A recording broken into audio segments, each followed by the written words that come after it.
aí, pessoal, tudo bom? Chegamos aqui em mais um podcast Cultura DevOps. E aí a gente tem dois convidados que vocês já conhecem, vocês já ouviram aqui, e a gente vai mergulhar num tema diferente. E a gente quer trazer ideias para você, de repente, começar a se questionar, pensar, será que isso tem a ver com tecnologia, com DevOps? A gente vai falar de economia. Interessante. Pô, peraí, mas o podcast é técnico e de repente vai falar de economia? Pois é, a gente vai trazer essa visão econômica sobre tecnologia. Vamos dialogar um pouquinho. Eu queria dar boas-vindas aqui a Lula. Bem-vindo novamente ao podcast. Salve, Fusca. Inclusive, esse tema, ele surgiu no nosso primeiro episódio que gravamos juntos aqui, né, do podcast, mas ele foi só uma pitada dentro de um mar de assuntos que a gente discutiu e agora a gente veio para aprofundar nesse, né?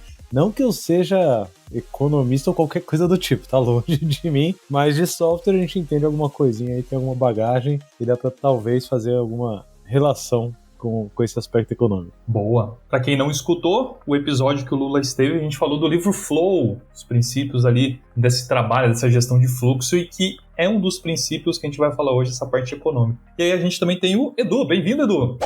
Opa, prazer estar nesse grupo aqui. Que bom estar de volta também, né, para mais um episódio. E vamos fazer umas matemáticas aí, né, para falar de DevOps, é isso? É isso aí. Ô Edu, você tá ligado que você acho que foi o episódio que você gravou com o Fusca, né? Foi sobre Team Topologies, e você é a minha referência nacional de Team Topologies, né? Assim, tipo, eu que tava honra. na conferência semana passada, lá no interior dos Estados Unidos, sei lá, é perto de Portland, mas é Washington, sei lá. Conferência bem da hora, e aí eu conheci um cara que trabalha com Team Topologies, Matt. Ele falou, não, eu trabalho com Team Topologies, tal. Aí eu falei, conhece o Edu? Porque eu conheço o Edu, né, Edu? Vocês gravaram sobre Team Topologies, né? Foi. É isso aí, a gente falou de topologia de times e logo esse episódio aí, bom, quem escutar aqui já vai ter escutado o outro também, né, porque a gente fez na sequência. Legal. Bom, vamos lá. E aí, na verdade, eu vou até fazer uma publicidade, eu acho que é muito importante, né? O Lula tem um podcast muito legal, que é Segue o Flow, correto? Tá lá, ativo, sempre tem... É um podcast bem atemporal, né? Por mais que vocês já tá gravado muita coisa lá, você fala assim, meu Deus, ele parece tão real, assim, é o sentimento que eu tenho toda vez que eu escuto algumas coisas dele, né? É isso. E a gente gravou muito nessa perspectiva, Fusca. Inclusive, a gente parou de gravar agora, depois da segunda temporada, a gente tá num hiato, não sei se a gente volta, se não volta, mas todo o conteúdo que tem lá no Segue o Flow, ele é atemporal, né? Você acha que falou bem. E aí na primeira temporada a gente discutiu o The Principles of Product Development Flow, né? Tem que falar devagar, o nome do livro que é enrolado. Também conhecido como Flow, o nome do autor também não é muito fácil, é o Don Heinertsen. Demorei muito tempo até conseguir falar o nome dele sem enrolar a língua. Mas é um livro difícil, né? E a gente leu de ponta a ponta, trocando ideias sobre cada capítulo. Não que a gente tenha conseguido deixar muito fácil a discussão, dos feedbacks que eu recebo é do tipo, putz, mas eu tenho que escutar 2, 3 vezes porque tem várias coisas que vocês falam ali que eu não entendo. Se pá, nem eu tava entendendo, mas a gente tava lendo ali e tentando entender o máximo possível. E a segunda temporada foi sobre um livro muito mais gostosinho, que é o Pensando em Sistemas, da Donella Meadows. Então são dois conteúdos assim que praticamente atemporais. Eu acho que os próximos 30 anos aí você pode ouvir qualquer um dos dois que ainda vai valer. O conteúdo assim ainda vale, porque tá conectado com esse trabalho criativo, né, que a gente faz. Isso aí. E o Edu tem um podcast aí com mais de 400 episódios, né, que é o Dev na Estrada, que é um carro-chefe, é um material muito legal aí para várias discussões legais, né? Continua firme lá, né, Edu? Sim, cara, 400 e... Na verdade, eu tava vendo, a numeração é 430 e pouco, só os 30 e... Não sei quando vai sair aqui, né, mas é mais de 430. Só que eu acho que a gente tá quase batendo os 500, porque a gente teve alguns episódios que foram extra, assim, ou... Teve o Dev Health, que foi uma iniciativa da Kate com o Fabene para falar sobre saúde, tecnologia e tal. Então teve vários episódios. O Montanha fez o Dev na gringa, que ele contou como que era trabalhar lá no Canadá. Tá, assim, tem quase 500, acho que faltam uns 15 pra gente bater 500 lá. A gente vai fazer alguma coisa aí pra comemorar, sabe? Que é bastante. O Dev na Estrada é isso que você falou, né? A gente troca uma ideia meio descontraída sobre assuntos, notícias da semana, ou coisas que aconteceram na comunidade, mas também carreira, né? Muito sobre experiências nossas, né? A maioria da galera, sei lá, tem mais de 10, 15 anos lá de experiência como co-hosts ali. Então é uma galera que tem vivências muito diferentes, mas também que já estão há um tempo aí na estrada mesmo, né? Acho que esse é o lance do Dev da Estrada, né? É isso aí, muito bom. Então, pessoal, quem estiver ouvindo aí ou assistindo a gente, segue esses dois conteúdos. Tanto o Segue o Flow como o Dev na Estrada são muito legais.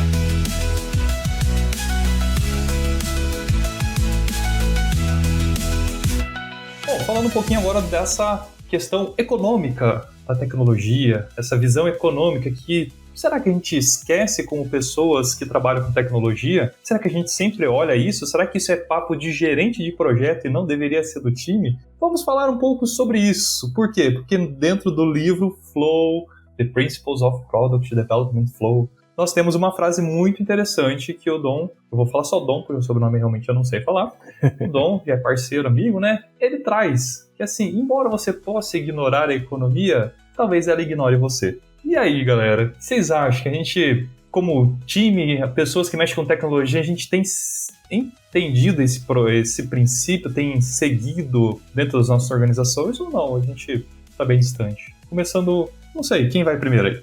Eu vou começar, porque eu já vou começar trazendo contradições da vida, assim. Eu tenho tentado aceitar melhor as contradições da vida. Eu acho que isso tem me feito... Acho que com a experiência, né, assim, com a maturidade, talvez vem chegando essa aceitação de que a vida não vai ser como eu quero, né, ou não vai ser perfeitinha e tudo mais. E aí uma das contradições, Fusca, que eu tenho aceito em mim mesmo, é o sentimento que essa perspectiva do Dom me provoca, né, que é um sentimento de... Puta, é uma visão muito utilitarista da coisa, sabe? É uma visão muito utilitarista do trabalho, do mundo, é uma visão muito norte-americana da coisa, sabe? Ali, tipo, é tudo produto, é tudo comércio, né? A vida gira em torno da troca, né? E do mundo financeiro, né? Então, a primeira vez que eu li o Dom Heinrich, eu falei, pô, o cara precisa, sei lá, conhecer um pouquinho a América do Sul, conhecer um pouquinho a África, sabe? Tipo, dar uma passeada por aí para abrir um pouquinho essa cabeça mais quadrada, assim. Mas a contradição, ela mora no encontro dessa minha perspectiva com a realidade. Porque a realidade é que o mercado funciona assim, né? Na maior parte das empresas, organizações, elas funcionam para ter lucro e crescer, né? Inclusive tem toda uma teoria, é uma teoria do meu psicólogo, que é um processo de shitification das organizações que vem junto com esse processo de crescimento, né? Então, a organização vai crescendo e vai ficando mais merda, assim, aos pouquinhos. Não tá comprovado, tá? É só uma hipótese aí do meu psicólogo no ar. Mas o mundo funciona meio que assim, né? Então, as empresas, elas existem para ter lucro e o crescimento é a meta, né? Basicamente é isso. Elas conseguem gerar um sistema que consiga sempre estar crescendo, né? E o domínio mundial. Então, o contraste entre essas duas perspectivas é a contradição que eu já estou colocando aqui na roda inicialmente. E eu acho que nesse contraste, eu tô agora começando a ter mais contato com a galera de humanas, e aí eu descobri que isso daí tem um nome, a análise a partir desse contraste, ela se chama dialética. Olha que bonito esse nome, né? Então é nessa dialética que acho que mora a nossa discussão.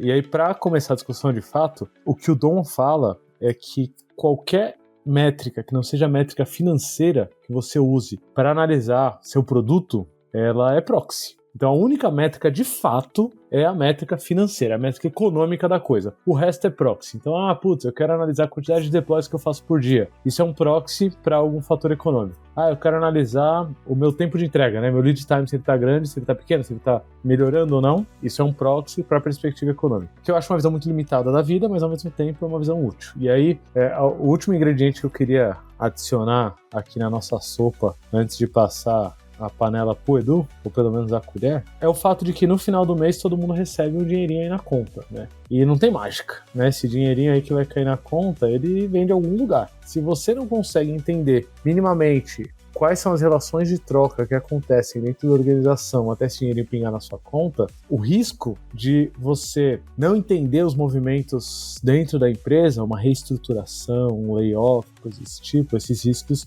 eles são maiores, né? Então, como o seu salário é pago, né? Você é investimento ou você é custo? para a empresa, né?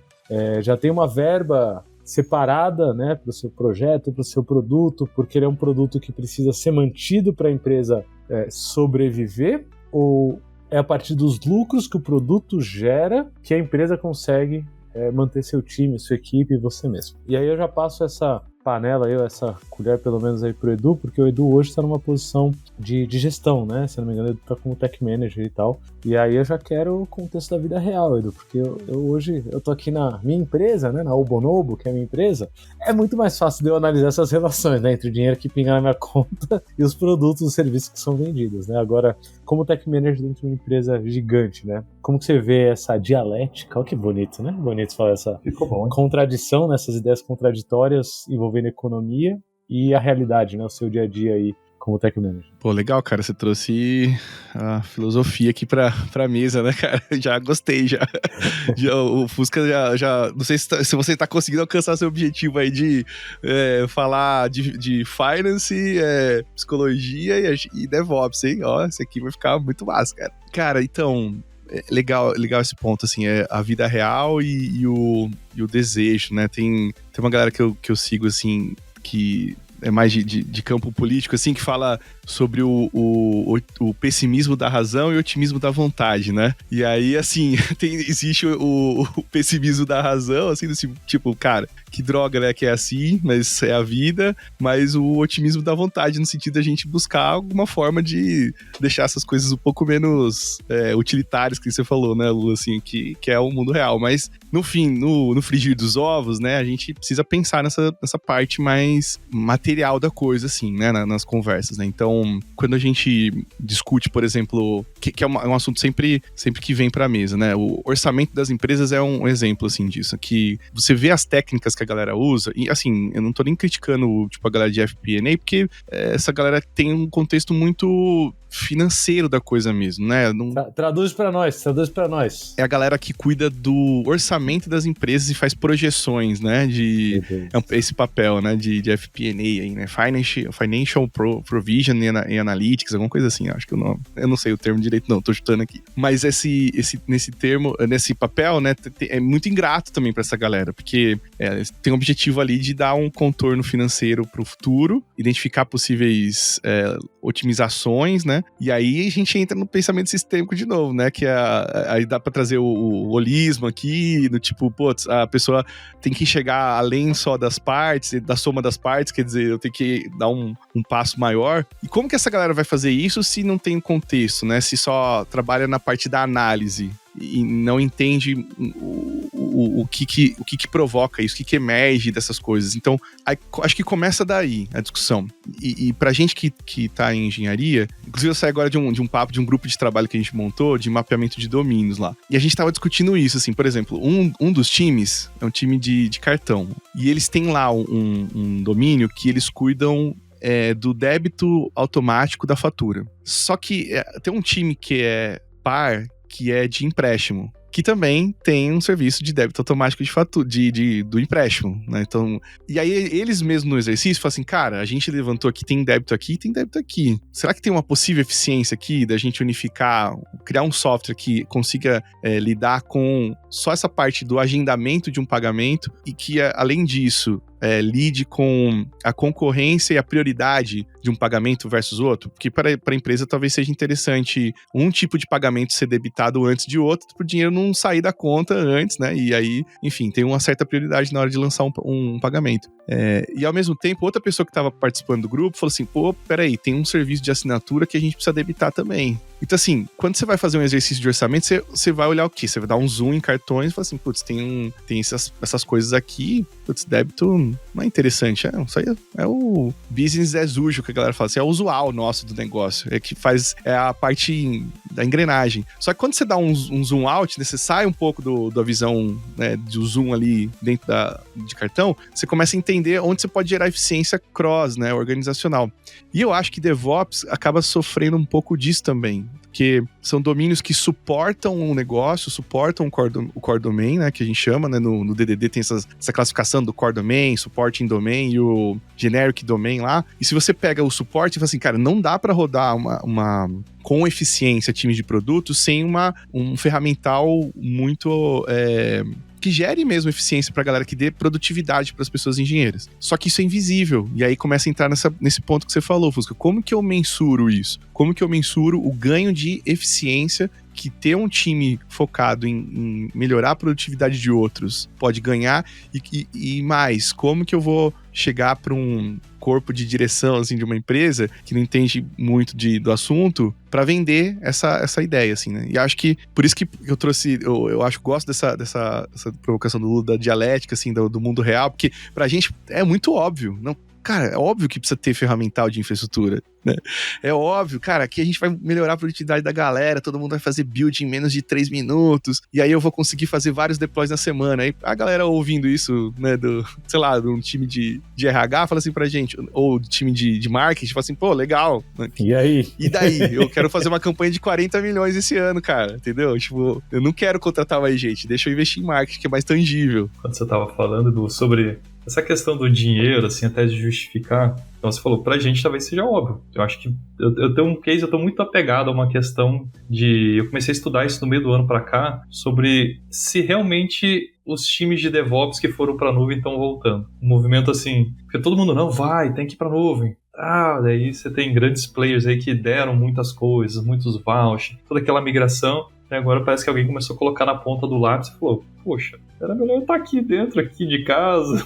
Quanto tá custando o servidor aí mesmo, né? Faz a cotação. É em dólar ou em reais, assim, isso daqui, né? Tipo, pô, o cara leva um tombo. Você fala, pô, cara, então a gente não cuidou disso, né? Talvez ou não sabia, né? Eu fico pensando assim, um grande aprendizado, porque tava todo mundo indo pra lá, agora... É questão antiga, né, Fusca? É casa própria ou morar de aluguel, né? É questão antiga.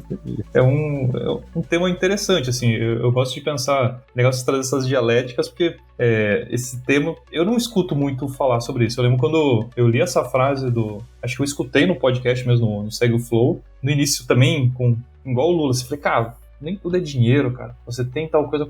Eu falei, pô, cara, mas ultimamente o que eu mais tenho visto de fato, você tem que ter uma entrega binária, né? Entregou, virou a chave de algum sistema, eu tô num processo de migração de sistemas, né? Cara, desligar o negócio lá antigo para poder parar de gastar lá e gastar em outro lugar. Enquanto isso, você tá gastando em 2 lugares, você fala assim, gente, e aí? O que tá acontecendo? A gente tá gastando mais nesse período, talvez dê tudo errado. Você sabe que a Mari Zapparoli, né? A Mari Zapparoli, ela...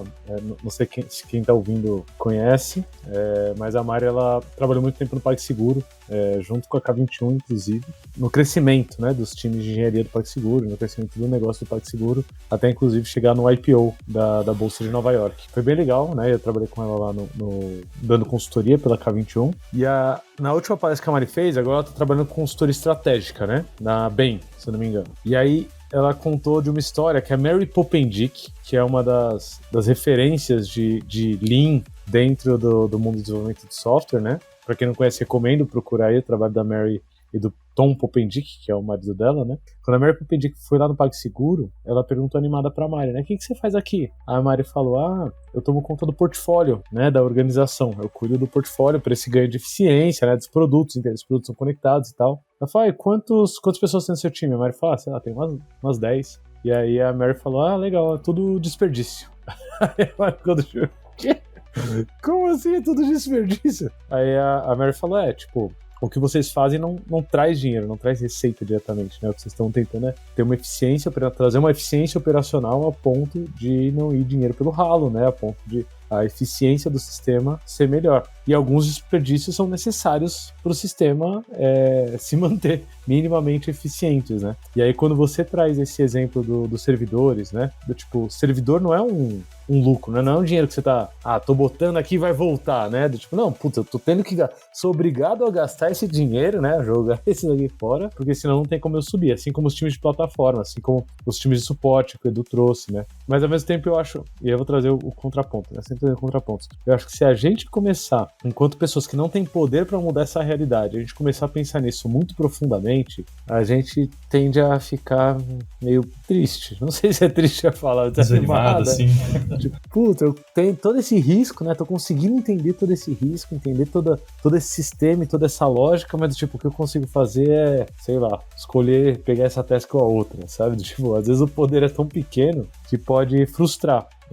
Mas eu acho que é o risco de você sair um pouco da ignorância, né? De certa forma também. Fico pensando se essa questão do exemplo de você olhar um indicador econômico, financeiro, seria mais uma carta na manga também, para você conseguir conversar. Acho que, de fato, quando você fala de DevOps, a gente falou de, sei lá, tem aquelas 4 métricas que estão no Accelerate lá, são métricas muito importantes, já está provado matematicamente que aquilo vai potencializar seus negócios, a entrega de software, validação de ideias, mas ainda não fala de dinheiro, né? Como calcular um ROI, alguma coisa assim, igual eles escreveram depois. Eu fico pensando assim, poxa, talvez eu possa... Se eu só usar dinheiro é ruim, é tudo aquele extremo, né? Se eu só falar de dinheiro é ruim, se eu só falar das 4 métricas é ruim. Então, que tal talvez casar algumas informações ali? Eu particularmente tenho usado muito essa visão econômica para manter o combustível aceso de algumas coisas, porque quando a gente fala de qualidade, cara, a qualidade sempre é negociada. É muito difícil, por mais que às vezes é um valor da empresa, quando você vê, vamos priorizar a velocidade,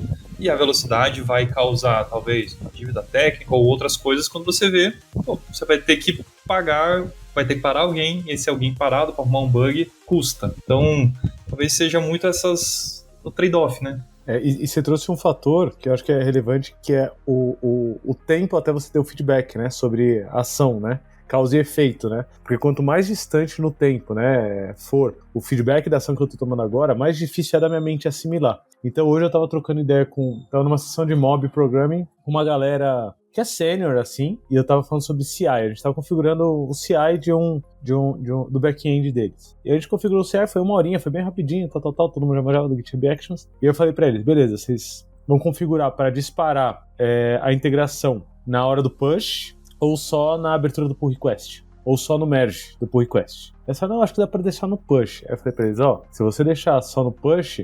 Não, eles falaram, vou deixar só no PR, só no pull request, na abertura do pull request. Eu falei, você tá perdendo a chance de integrar mais continuamente, né, de antecipar seu feedback. Então minha recomendação é botar no push. Ah, não, mas e se uma pessoa quer subir a coisa ali na branch dela só... quebrada mesmo por enquanto? Eu falei, então, isso é um risco que você corre, né? Então comecei a explicar. Mas eu evito ir muito longe assim na explicação do tipo, o que vai acontecer, o que pode acontecer é isso, porque senão eu vou perder a pessoa no meio do caminho. Mas no final, se eu pegar essa linha de pensamento, o que eu tô tentando falar pra pessoa é, 1 hora vai custar mais caro para a empresa, sabe? Do tipo, você deixar o seu feedback mais longe, em algum momento vai custar mais caro para a empresa, né? E aí a gente pode fazer a conta de como isso chega até lá. Mas tá muito longe no tempo e espaço, sabe? Então o que eu fiz foi do tipo, beleza, vocês querem deixar só no pull request? Deixa só no pull request, beleza. Entenda que a gente não tá conseguindo chegar ainda numa integração contínua de fato, do tipo, a gente tem uma integração, mas ela não acontece num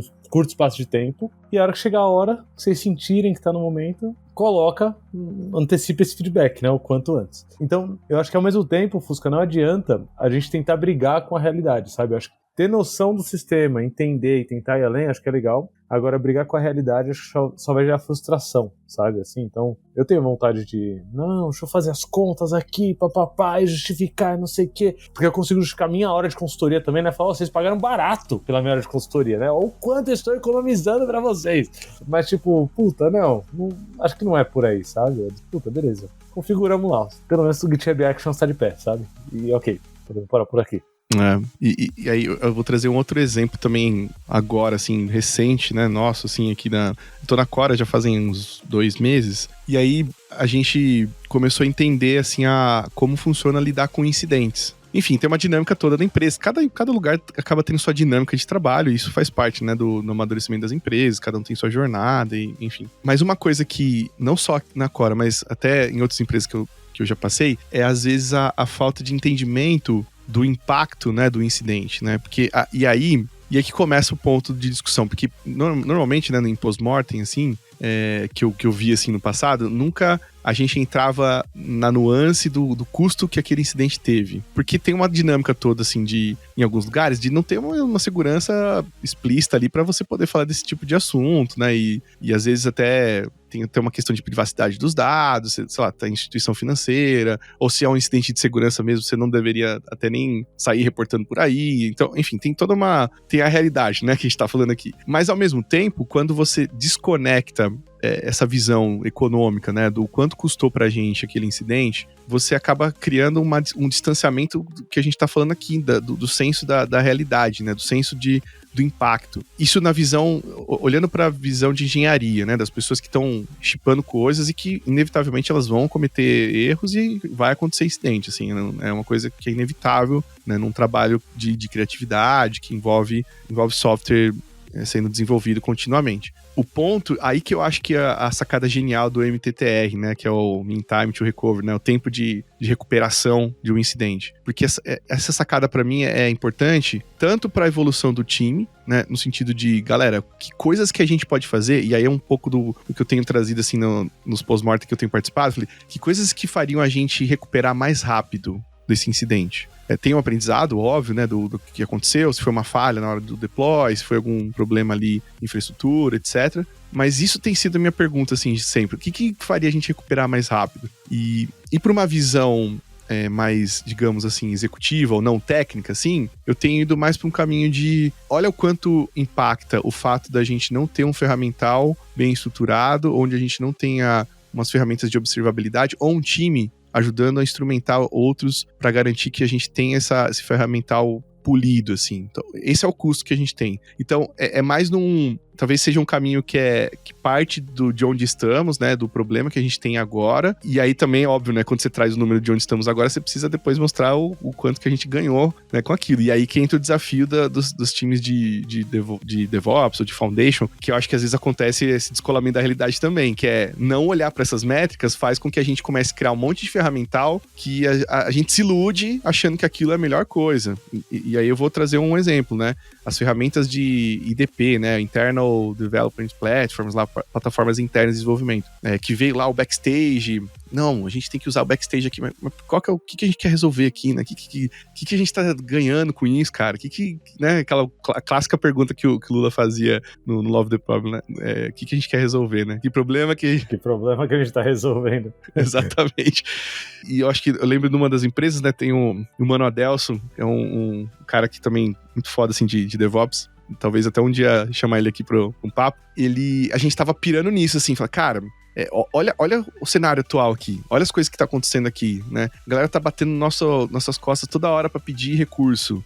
Ao mesmo tempo, nossa infraestrutura tá sem observabilidade. O que gera mais valor? Aí a gente falou, cara, vamos desafogar os times, porque desafogando os times, talvez a gente consiga olhar para observabilidade ferramental. E aí a gente pensa depois nisso. E aí foi isso, a gente priorizou olhando a realidade. E aí, só aquele ponto, a gente já conseguiu gerar a visibilidade da eficiência, que eu acho que esse é o ponto maior, né? É o quanto que a gente gerou de eficiência, tirando as pessoas de um modo de ticket ali, né, de tirar tarefas rápidas, mas que consumiam diretamente o time, versus a possibilidade das pessoas conseguirem fazer isso por conta própria, né? Então, tem métricas que são percebíveis, assim, né, que dá pra você tangibilizar. E tem os feedbacks também da galera, assim, do tipo, pô, que massa que agora tem essa ferramenta aqui, como que é operar os nossos serviços? Por isso que eu gosto daquela pesquisa também de carga cognitiva, assessment de carga cognitiva lá do Team Topologies, porque ele faz perguntas muito simples, mas que dão pelo menos um olhar de percepção das pessoas, do tipo, o quão fácil é operar os nossos serviços aqui?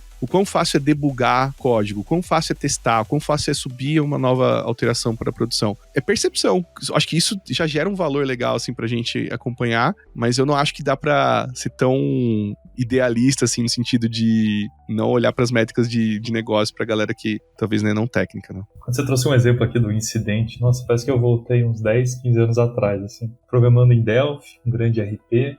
Cara, eu não entendia por que às vezes o cliente ligava desesperado pra mim. Tá parada a indústria aqui. E eu assim, tá bom, tá parada a indústria aqui, eu tô aqui.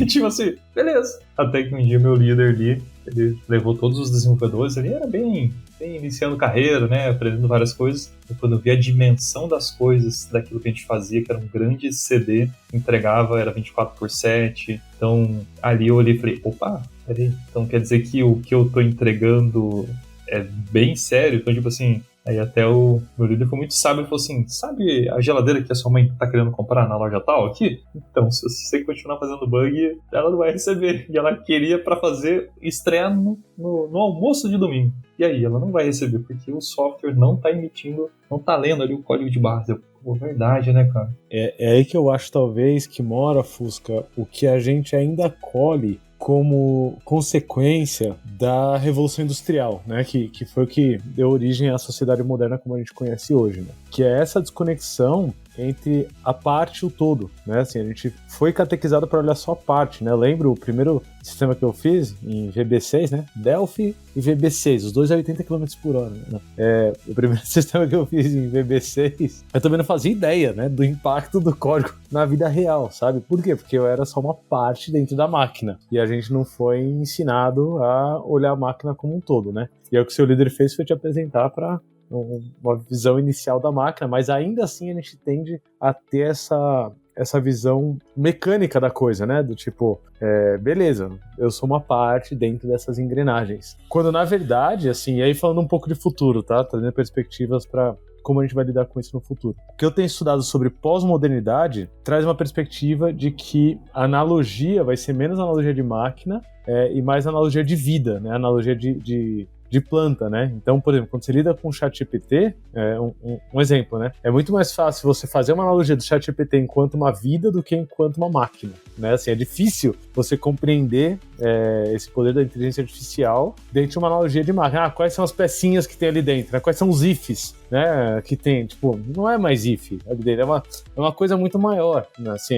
são coisas que a gente não consegue entender a relação entre partes tão facilmente, né? Assim como o corpo humano, né? Se você for em algum médico, alguma médica que tenta entender seu corpo humano como um conjunto de engrenagens que está funcionando, tipo, foge. Não é isso. O corpo humano é um todo, que é muito mais do que simplesmente isso. E eu tô trazendo toda essa perspectiva porque a gente pode falar, putz, a galera executiva tem uma noção muito clara sobre esses indicadores econômicos, né? A galera de FP&A, eles sabem o que estão fazendo, né? A galera que é economista, eles sabem o que estão fazendo. E na real, assim, não sei se eles sabem tanto. Eles sabem manipular umas planilhas, né? Eu ia provocar isso. Será mesmo? Será que o CFO tá ali?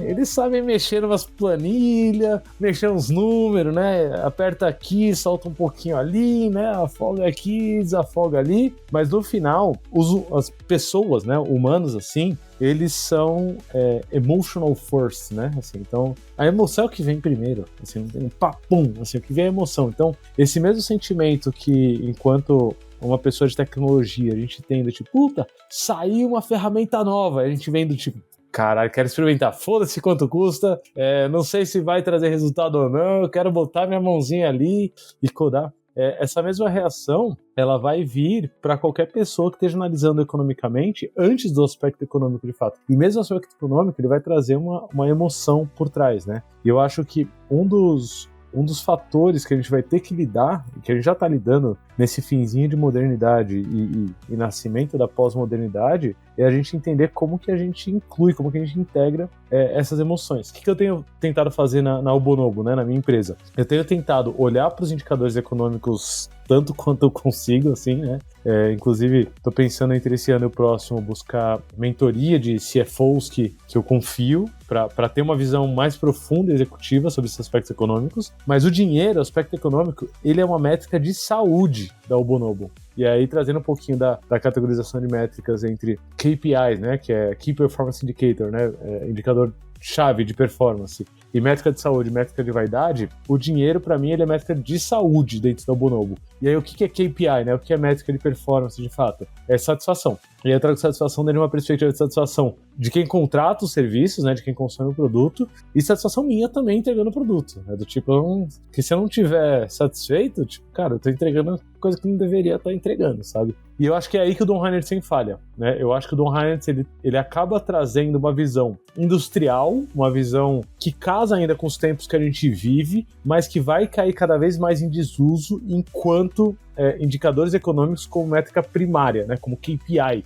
Né? Eu acho que indicadores econômicos eles vão virar cada vez métricas de saúde e KPIs vão passar a ser outros. Principalmente porque, para finalizar toda essa minha brisa muito doida, principalmente porque colocar os indicadores financeiros como KPI é o que está trazendo a destruição do nosso próprio planeta. Né? É o que está fazendo, tipo, beleza, eu tenho mais lucro se eu for desse jeito? Beleza, mas quais são os impactos para a sociedade, né? Quais são os impactos para os seus filhos, para suas filhas, né? Para os seus netos, para suas netas, né? A gente vai ter um mundo ainda daqui 100 anos? Se você olhar pelo impacto financeiro, continua assim que tá bom. Se você analisar pelo impacto social, eu acho que talvez você esteja mais prejudicando a sociedade do que ajudando ela, né? E é essa brisa que eu queria trazer só para justificar que Don Heinertsen está errado, brincadeira. Ele tem muita razão, mas eu acho que essa visão é limitada. Quando você estava trazendo o lance ali de talvez, poxa, o CFO, o pessoal ali da alta gestão talvez não saibam direito algumas coisas, me vem à mente coisas que eu acho assim, essa análise financeira ela é muito distante. Vai ter algumas coisas como o SAFe, vai falar de lean budget. Até hoje eu nunca vi isso funcionar. Tipo assim, quebrar o budget em pequenas partes, né? Eu fico muito preocupado. E o lance do dinheiro, o que eu vou falar pode ser um pouco estranho, assim, mas é o que eu vejo, assim. Quem consegue dinheiro numa organização, e até se a gente pegar um mundo governamental, é quem tem relacionamento e faz a politicagem. Eu não gosto de político brasileiro, mas a política eu gosto, o jogo político, e assim, de alguma maneira dentro das organizações você tem esse jogo político. Às vezes um tanto quanto ruim, que degrada o ambiente, mas se você souber jogar esse jogo, pô, cara, isso aqui por causa disso, o projeto, tal, e tiver um certo controle, faz sentido. Então, isso eu sinto muita falta. É assim, é o meu projeto, o meu mundo, é o mais importante. Será mesmo? Será que a gente podia... O legal é que o Edu trouxe essa questão de, a galera se reunir ali, e o DDD acho que faz muito disso, de, o bloco tá na mesma página, situação aqui, cara, a gente tá perdendo como organização. No final das contas, o CNPJ perde, né? E como seres políticos, a gente não tem... Eu percebo muito, a gente não consegue dialogar. Não tô falando de política ao governo, que o governo é outro papo lá, mas eu vejo uma falha muito grande. E aí, talvez, a gente repetindo alguns modelos. O cara do dinheiro não libera. Ele é mal, mas quando libera eu não sei gerir. Eu preciso fazer não sei o quê. Cara, é um jogo, assim, tanto quanto chega uma hora, assim, que começa a ficar nojento, às vezes, dependendo do lugar. Isso, você fala assim, eu só queria entregar tecnologia, né?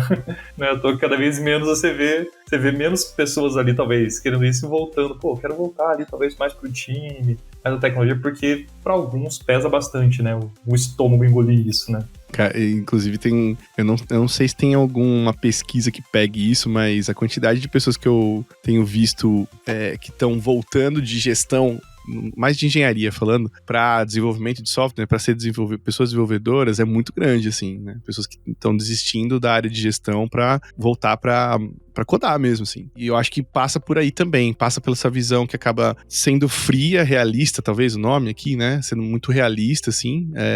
E eu acho que cansa mesmo, né? Eu acho que quem trabalha em times que são desse tipo supporting, que a gente falou aqui, né?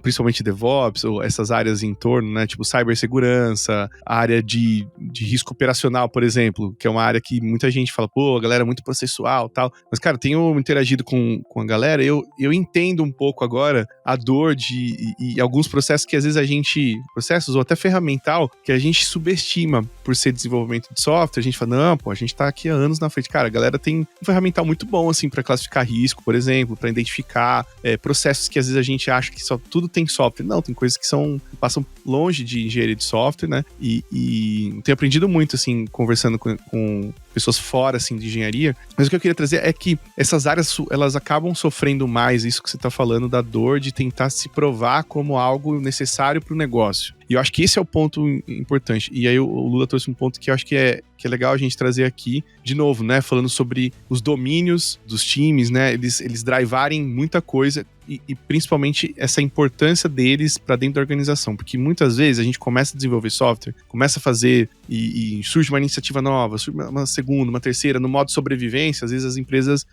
ou não só sobrevivência, né, esse ponto que o Lula falou, né, de querer mais e mais e mais, os KPIs serem, né, focados na grana só, por si só, isso acaba meio que criando-se caos organizacional, onde os domínios, eles perdem a referência qual que é a importância deles. Então tudo vira prioridade ou tudo precisa ter dinheiro envolvido, precisa ter investimento. Eu lembro de uma reunião que eu participei, assim, de diretoria, assim, né, aquelas que a galera vai em resort, vai todo mundo lá, fica 3 dias lá, né? Participei de uma delas. E só não custa nada essa reunião, né? É de graça, né? No resort, levar todo mundo. É bem baratinha essa reunião aí, né? Eu não vou entrar nesse assunto, porque senão, cara, eu vou... Não, deixa quieto. Vou gravar outro episódio aqui. Eu vou segurar aqui, tá bom, Fusca?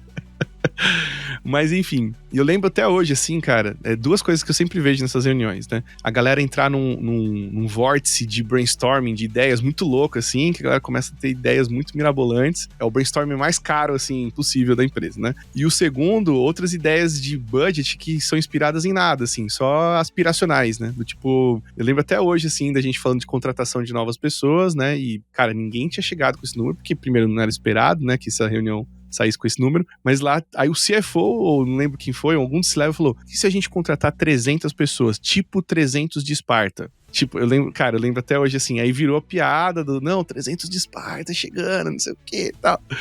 Aí a gente falou, meu Deus, cara, e assim... Ô, Edu, é poético, deixa o cara ser poético, Edu. E aí, cara, mas o problema é que virou um objetivo, contratar as 300 pessoas do ano, cara. Virou um OKR, não, pra piorar, assim, né? Então, cara, teve reuniões muito tensas em relação a esse assunto, sabe? Por que não estamos chegando nos 300 pessoas, nos 300 de Esparta, sabe? Então, a falta de algum ferramental e uma análise um pouco mais fria de negócio, software e pessoas, né, acaba gerando essa coisa do que você falou, de quem grita mais, né, consegue, ou longe dos olhos, longe do coração. Se você não estiver perto de quem tá no olho da grana, você tá longe do coração, então você vai ser despriorizado ali, né. Por isso que eu gosto do modelo de domínios, né, então os mapeamentos estão trazendo esse pé no chão, assim, essa frieza de encarar o que existe como existe, né. E a gente vai tomar decisões difíceis, né? Por exemplo, tem times que talvez vão ter que deixar de atuar em alguns domínios. Talvez alguns produtos tenham que encerrar, porque eles não estão alcançando nenhum objetivo de negócio, né? E seja ele crescimento, seja ele adoção, seja ele grana, seja ele qual for, né? E aí é um lance que o Lula trouxe do que é KPI, né? O que é indicador ali de saúde e tal. E outros vão ter que ser reforçados, porque eles são vitais para a empresa, né? Então, técnicas como essa de classificar core, suporte em generic, ou até o próprio Wardley Map, para mim, Maps, né? Para mim isso cara, é um negócio que a gente não tá olhando com atenção, e é isso que é a minha tristeza, Fusca, no episódio passado, que eu vejo nos eventos, assim, no geral, assim, principalmente de agilidade, a gente não discutir essa nuance, né? Principalmente para produtos digitais, a gente não trazer esse assunto, né? Dos domínios, o software e a estrutura do time como 3 grandes pilares das discussões de eficiência. Fica muito superficial, às vezes, né? No processo, no modo de trabalho só, ou talvez em uma metodologia específica, e às vezes a gente perde oportunidade de se aprofundar em algumas dessas nuances que fazem parte, né, do que a gente chama de sistema operacional, assim, das empresas, né? Oi, Edu, 2 comentários só para adicionar com isso. Eu acho que quando eu ouço as pessoas falarem sobre DDD, pessoas, sei lá, no geral, assim, dificilmente elas têm uma visão tão sóbria sobre domínios, assim como você traz, sabe? Quando você fala sobre DDD. Então eu vejo o DDD muito, tipo, a primeira vez que eu ouvi falar sobre DDD foi o pessoal falando, mas a gente vai usar DDD ou a gente vai usar MVC, sabe? Do tipo, cara, não, isso faz muito tempo, tá? Muitos anos, mas tipo, não é sobre isso. Tipo, DDD não é sobre arquitetura, primeiro, sabe? É sobre a gente entender domínios, né? E você traz uma perspectiva, eu acho, muito lúcida sobre isso. Então já deixo aqui, Fusca, a sugestão de gravar um episódio sobre DDD com o Edu aqui, ó. Isso aí. Aqui minha recomendação. E o segundo ponto que eu ia falar, Edu, é que essa perspectiva racional, né, o racionalismo, né, que pelo que eu estudei vem muito do iluminismo, dessa vertente europeia ali, século XIX e tal, ele tá perdendo cada vez mais espaço. E aí tem um caso correlato a esse dos 300 Esparta aí, que é um amigo, o Ayrton, inclusive. Vocês devem conhecer, vocês conhecem o Ayrton. O Ayrton, ele foi no médico, né, ele tava com alguma coisa lá que era uma doença que precisava ser investigada e tal. E aí ele falou, quantas consultas, doutor, vão ser? Aí o doutor foi lá, pegou um dado, jogou na mesa, deu 4, ele falou, 4. Aí eu 4? Eu falei, não tem muito como prever quantas sessões vão ser, então a gente joga na aleatoriedade, a gente deixa o mundo decidir por nós aqui e a gente vê o que acontece depois dessas 4 sessões, assim. E aí eu achei muito doido, né? Tipo os 300 de Esparta, é um risco muito menor do que os 300 de Esparta, mas é um pouco de assumir que a gente não tem controle sobre tudo, e que a gente não consegue racionalizar tudo, sabe? Essa perspectiva de um mundo extremamente racional, pra mim, é uma perspectiva muito eurocêntrica, muito século XIX, assim, né, comecinho do século XX, e que já dá para ser superada com outras tecnologias que existem há muito mais tempo. E aí, se a gente for beber na fonte do Oriente, por exemplo, se a gente for beber no taoísmo, no Tao, se a gente for beber na filosofia africana, se a gente for beber em outras partes do mundo que não são conectadas diretamente com esse eurocentrismo, né, com esse racionalismo eurocêntrico, a gente começa a aprender mais coisa. Agora, a dificuldade o processo de colonização do mundo foi feito a partir da Europa, né? Quem sequestrou, quem massacrou, quem matou foi a galera de lá que dominou. Então, qualquer outra alternativa que a gente encontre ainda vai entrar em conflito com o sistema vigente, né? E esse sistema vigente ainda demora tempo até se adaptar. E a gente vai convivendo com essas contradições enquanto for necessário, né? Mas eu acho que não é argumento para a gente simplesmente aceitar a racionalidade, né? E a razão acima de tudo, sem questionar, né? Acho que os tempos estão mudando.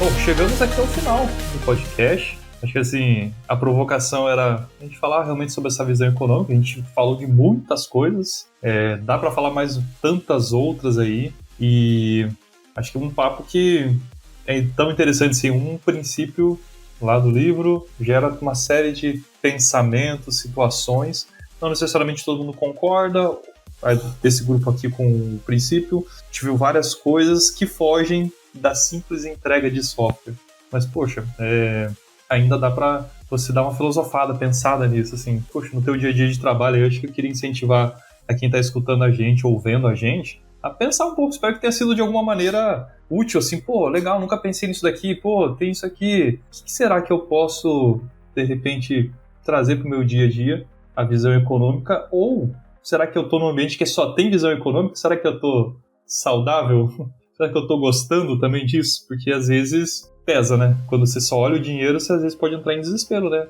De repente você fica olhando o teu orçamento, nunca vem, né? Você entra, vira um workaholic pra trabalhar 24 horas, 24/7, aí acaba ficando até mais caro de tanta doença que você vai acumular, né? Mas isso aí, queria ir pro fechamento aqui. Edu, como é que o pessoal te encontra aí, se quiser trocar uma ideia sobre DDD, Team Topology, sobre Dev na Estrada, sobre vários outros temas, como é que o pessoal te encontra? Boa. Cara, eu tenho um xará, né? Eduardo Matos também, da Escola Forge. E a gente sempre se tromba na internet. Mas no meu LinkedIn tá Eduardo J. Matos, então fica mais fácil de procurar lá. E também eu tenho um Instagram que eu confesso que eu não tô alimentando ele muito não, cara. Então eu não sei se eu vou indicar ele não. Acho que eu vou deixar do LinkedIn mesmo.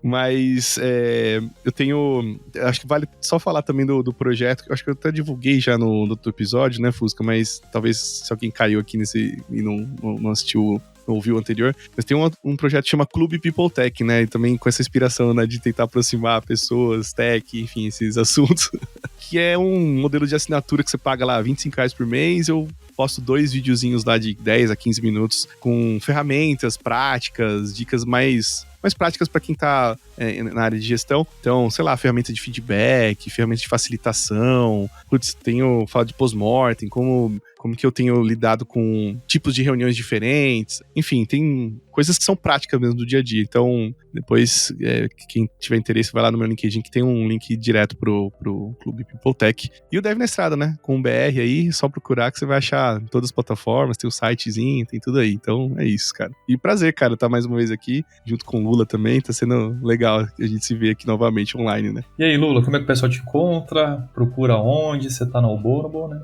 Eu tô tentando usar mais o LinkedIn no último ano, assim. Tô tendo algum sucesso, assim, tentando escrever, mas o LinkedIn, é o LinkedIn, né, assim, é muito difícil, meu Deus do céu. Mas eu não tenho outras redes sociais ativas, né? Usei o Twitter durante um tempo, mas creepy, né? Assim, foi que foi. Tô tentando ver se eu uso o Blue Sky, mas eu tenho medo de ficar viciado igual eu era no Twitter. Então eu tô segurando. Pra quem quiser me achar no LinkedIn/in, né? /LulaCode, bem fácil. Se ficar na dúvida, entre em obonobo.org, que lá tem o link pro meu LinkedIn. Já aproveito e conhece um pouquinho da Obonobo, né? Da minha empresa. Consultoria, treinamentos e tal, em gestão, tecnologia, educação. Me acompanha lá no LinkedIn. Inclusive o Edu falou sobre o homônimo dele, né? O Eduardo Matos, que também é de tecnologia, né? Que também trabalha de mesmos assuntos. Segue logo os dois que vale a pena. Os dois. O Eduardo Matos também é gente boa. mas o Dev na Estrada eu acho que vale muito a pena ouvir. Eu sou ouvinte antigo, eu comecei a gravar podcast. O primeiro podcast que eu gravei na vida foi o Dev na Estrada. Comecei a gravar podcast por conta do Dev na Estrada, então já deixo, sempre que eu tô com o Edu gravando podcast, eu deixo isso público, assim, notório. E eu tenho bastante podcast aí publicado, então tem o Segue Flow, quem quiser ouvir. Pra quem gostar de mais brisa, assim, né, vamos brisar e tudo mais. Pontes e Elefantes reflete sobre as organizações numa perspectiva mais subjetiva, né, mas baseada em livros que são referências que eu acho que todo mundo deveria ler. Gravei bastante Love the Problem, os primeiros 100 episódios do Love the Problem, mas não gravo mais Love the Problem, mas tem aí vários jeitos. Hoje, LinkedIn/in/LulaCode, me segue lá e bora manter contato. Tanto o Lula como o Edu, volte e meia, estão em alguns eventos aí de agilidade e outros. Se você vê essas figurinhas, eu incentivo muito você a trocar uma ideia com essa galera, que eles são gente boníssima. É bem legal trocar uma ideia. Às vezes já tá corrido, porque não tô indo apresentar, mas o pessoal vai dar atenção de alguma maneira, sempre igual vieram aqui. Pô, cederam o tempo aí, só tenho que agradecer novamente Edu e Lula aí por esse episódio aí, tá? Obrigado pela parceria mais uma vez. E o pessoal aí que gostou desse episódio, compartilha aí no seu time, manda pro CFO, talvez não, vai que ele não goste, vai que vocês estão organizando aquela reunião de final de ano, não sei, mas compartilha, faça esse material crescer, a gente tá tentando deixar um legado aí de um pouco do que a gente pensa. Bom, valeu gente, até o próximo episódio, valeu!